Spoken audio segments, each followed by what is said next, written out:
Hello, everybody. Welcome to Morning Mindfulness Minutes with Mrs. Robinson. Today, we're going to be continuing our discussion on anger.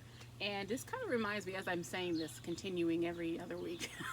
Like when you go to church and they say something like, I could do a whole year of sermons off of this one scripture. Well, I can do months and months of talks on this one topic of anger. And it does help that I have this book to help guide the discussion. It's called Angry All the Time, an emergency guide to anger control. So before we get into that, I want to let you guys know, if you have not already, please subscribe, please click that bell so you can get the notifications of every time I come up with something. I also do a mindful munching with Mrs. Robinson show on Wednesdays, so please look out for that as well. And like I said, please subscribe, please like, please share, all that good stuff. Yeah. And also, I'm wearing a shirt, Healthy Hustle. My cousin Charlie makes them. I'm going to put that link in my description as well if you'd like to purchase. There's all different kinds of shirts that he designs, so please feel free to support him with that. Okay, so morning mindfulness. All right, so today my topic is can't stop or won't stop. That is the question. So, all right, people who have serious anger issues, or people who might be on the verge of having serious anger issues, or if you know somebody who has anger issues or whatever, if you've been watching my series, you know that I've been talking about that. And I'm not talking about your regular, everyday, short-lived anger. I'm talking about people who hold on to things for a very long time, who explode, who don't know how to communicate, so they maybe call names and yell and scream. And this is something that happens frequently. These are the kind of people I'm talking about. But I think that these topics and these tips that I have can definitely help anyone who has any level of it. Okay? So one of the reasons why people with anger problems might have it is because power and control. You want to get what you want. You want what you want. You want to control the situation. You want people to just follow along what you want them to do. And you might not want to go the hard way of actually gaining the trust and building on it. You just want it. So you get angry, and sometimes that anger makes it happen. Sometimes like that. You yell, you scream, you curse. Okay, fine, do whatever you want. That's what you want. So since you're getting that, you're going to keep on doing it. All right. Giving away responsibility. You're the kind of person, or these are the kind of people who blame everybody for the fact that they're angry. People can do very dumb things. Sometimes some people do it more often than not. I, for one, have witnessed lots of people doing dumb things in my presence. But even with that, even if I might be justified as getting severely pissed off, they don't control my response to them. So I can't blame them if I just black out and I go berserk and I get so mad, because I control my responses. And you won't change until the first step of changing, this is for anything, anger, drinking, drugs, lying, whatever. The first thing you have to do is to take responsibility for what you did. Take responsibility for your own actions. Take responsibility for your own anger problem. Take responsibility. And then you'll be able to build off that and to be able to get better, get to a better point, okay? Next one, people get angry because of poor communication skills. And this is another one. How many people you might have met, and maybe it was bosses, co-workers, parents, children, whatever, who you don't know how to talk to people, because the way you're talking to people is going to get you punched in the face. Sometimes they can't help it, depending on, certain disabilities and things like that. But sometimes it's just them not really taking the time to communicate it well enough so that you'll be able to receive it in the way that any human being would like to receive any instruction, correction, or whatever. So this is not only about learning how to communicate, it's also about learning how to listen. Sometimes people get upset about things, and when they thought they might have heard something, but they didn't, or they thought they misunderstood what a person was trying to say. I thought she said this, but this person really meant this, and that's why I got upset.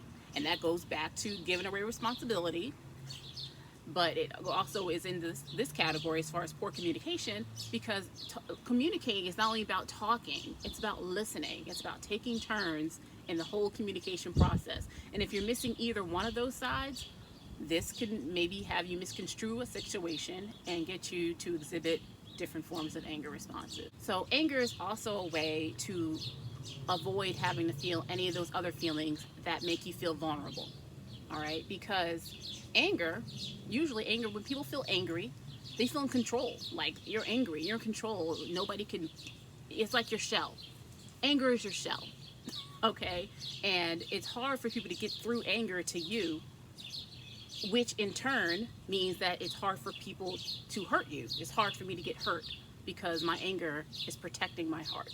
And since I might have had bad experiences, this anger is protecting me. That's why I need to keep it. That's why I need to hold it tight. Another one, addiction. Addiction is not something only for drugs, habits like stealing, or, some people have sexual addictions, have all kinds of addictions. Anger, an anger rush, wanting to feel that, intensity of an emotion is an addiction. You can be addicted to fighting. You just have to fight with your partner, have to fight with your mom, have to fight with your dad, have to fight with your boss. And if you don't feel anything. And you need to feel something. So you're substituting intensity for intimacy. That is one of the things that Ron said in his book. Okay, people who hold close to this anger or their anger, they are substituting intensity for intimacy. So intensity essentially equates intimacy. So if they're not having an anger moment with you, they're not feeling a connection with you. They're not feeling close to you. They need to have that. And they don't want a close, safe, snuggy, lovable relationship. They're afraid of that. They're afraid of that kind of relationship because they don't have the control. They're more vulnerable. And then we're going back to that, being vulnerable. When you're in a relationship that to them seems like a perfect lovey-dovey, everybody has equal standing in the relationship, it's not normal. It doesn't feel safe. You might even know a couple like this. Like, you might have a girlfriend or a guy friend who's always in a relationship. Every time they're in a relationship, it's like up and down, up and down. It's like an emotional roller coaster. And they're thrilled by it. Like, they love it. They love it. It's like you get upset with their boyfriend, you hear them cursing him out, saying, I'm never going to talk to them anymore. And then, like, the next day, they're like all snugged up, like snuggle bugs. Like, and then like 3 days, 4 days later, it's back and forth, back and forth. It's like you get mad, you make up, repeat. The word that he has for this behavior is excited misery. So excitement, which is like the argument, the fighting, the yelling, the kicking, the screaming, the throwing the clothes out the window, the slashing tires. Then comes the misery, and then you might make up for a little bit, and then you go back to the excitement, and then the misery, and repeat. Okay, emotional junkies. All right, people who are like that, they need it. They don't feel alive without it, and that could be dangerous, because what you really want to do, you just want to feel. You want to feel something, but you want to feel something on your own terms, right? Because you can feel loved, you can feel happy, you can feel, other emotions, but those aren't safe. You just want to feel a strong feeling too, not just a regular feeling. All right, so out of that, I wanted to come talk about some other ways that people display anger, because some people say, well, you know what, that's not really me. I don't do all that stuff. That's crazy stuff. I don't I'm not blowing up on people. That's not really my thing. I don't really get that angry, if that's what it is defined. Which kind of was what I was kind of thinking about. I was like, okay, maybe I did some of these things, but it's not really my bag. But then I read the next chapter, and that's when Ron started walking down my block. Walking down my block, because I was like, oh, that's me. And it falls under sneaky anger. That's when you're acting innocent when you get upset. Maybe not even mention that you're upset, but you're doing something at the same time to frustrate the heck out of that person. So you don't have to admit that you're mad. Just conveniently forget what this person might be asking you to do so that you can secretly, sneakily punish them for making you upset. Oh, honey, I didn't pay your gym membership bill with all the other bills that I pay every month. Oh, and then now you can't go anymore? Oh, that really sucks. I'm so sorry. Are you sorry? Another one, playing dumb. This person's a rocket science, but for the life of him, he can't figure out, or she can't figure out, how to pick the kids up after school on time. But they're a genius in everything else. But in something that they might not want to do, now they don't know how to do. Or if you made them upset the day before, they might not tell you that they're upset, but they'll just conveniently forget something like that, or act like they don't know how to do it when you know obviously they do. Leaving things out. Oh, I didn't tell you I was going to that all-girls weekend, so now you have to take care of the kids and do the sleepover party by yourself. Oh man, I'm so sorry. Or whining about something. Now you're going to hear that word, I'm so sorry, and usually you think, oh, she said sorry, she must be. No, you know how I'm saying I'm so sorry. I'm so sorry means, oh, I got you, jab, jab. And I wouldn't say that's totally me, not really, but here, next one, the cold shoulder.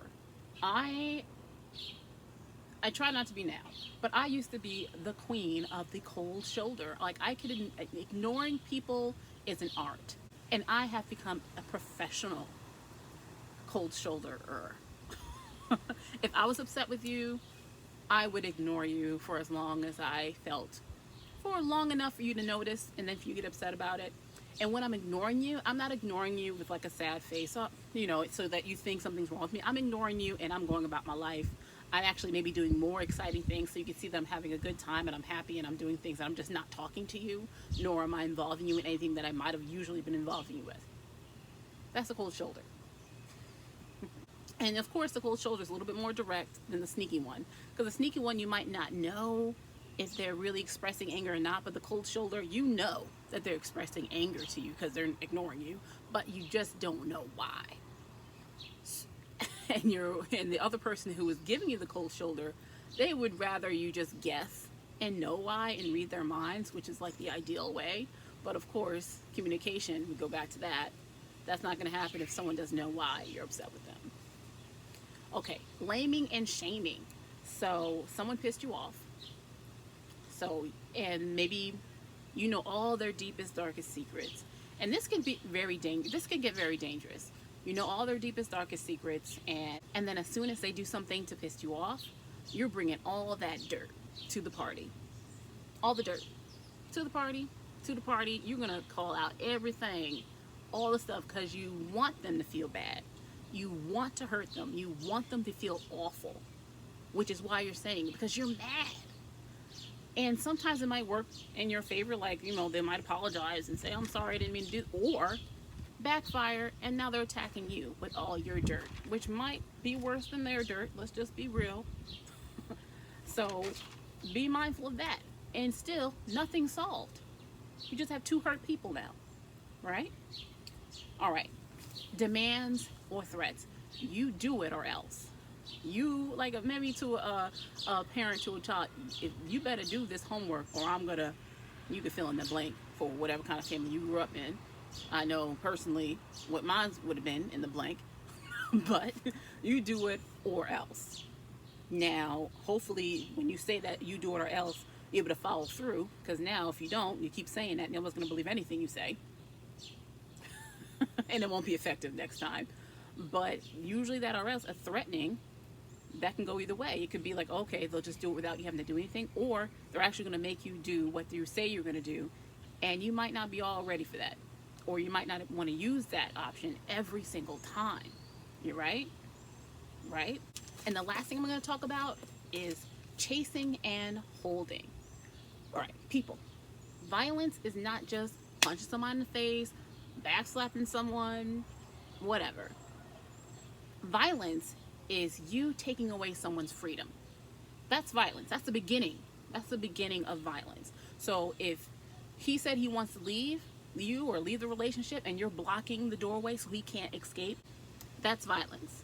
You holding someone's shoulders so they don't leave because you have something very important to say to them, violence. You holding their arms so they can't move, violence. You leaning against them so they can't escape, it's violence. You it's all violence. No, oh, I didn't hit them, I didn't touch them, but you did though. But you did, because you made it so that they couldn't leave when they wanted to. It's like if you lock someone in your basement. Well, I didn't touch them, they're fine. No, you still going to jail, man. That's violence. You don't have to punch somebody to be violent. You taking away someone's freedom is violence. And I can go in a whole nother direction with that one, because we're all doing this, going through this Black Lives Matter movement, and some people say, are saying certain things about certain things. Violence is when you take away someone's freedom. Freedoms. Freedom to speak, freedom to leave, freedom to move about without thinking they'll be in danger. But that's a whole nother thing. Okay, well, I want to say thank you for watching. Please, please, please subscribe, share, tell your friends about it. If you have any topics that you want me to go over, please let me know in the comment section. Click on that thumbs up, leave a comment. I always read them and I try to respond to everyone. So thank you again for listening, and have a great day.